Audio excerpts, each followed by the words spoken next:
जपानमधल्या एका माकडाच्या पिलाची कहाणी जगभरात व्हायरल होतीये. पंच त्याचं नाव. जन्मानंतर काही दिवसातच त्याची आई त्याच्यापासून दुरावली. एकट्या पडलेल्या त्या माकडाच्या पिलाला बाकी माकडांनीही स्वीकारलं नाही, झिडकारलं. एकट्या पडलेल्या त्या माकडाच्या पिलाला एक खेळणी मिळाली. त्या खेळण्यालाच त्यानं आई म्हटलं. त्या खेळण्यातच त्यानं भाऊ आणि मित्र शोधला. त्या निर्जीव खेळण्याला त्यानं घट्ट मिठी मारली.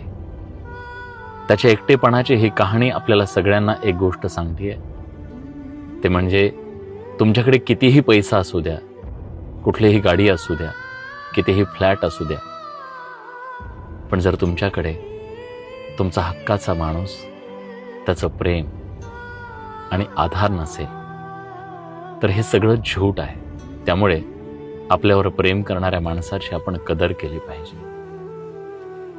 आणि एक कटू सत्य सांगू, तुमच्याकडे कितीही धनदौलत असू द्या, तुमच्याकडे कितीही पैसा असू द्या, पण एक असा शब्द आहे ज्याची उणीव कधीच भरून निघू शकत नाही. कुठल्याही बाजारात ती मिळू शकत नाही. ती म्हणजे आई.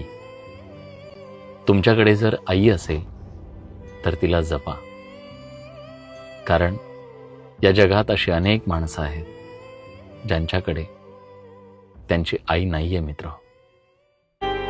एक ऐसी भी वो खड़ी थी, क्या जमाना था, खूबसूरत जहां से अपना आश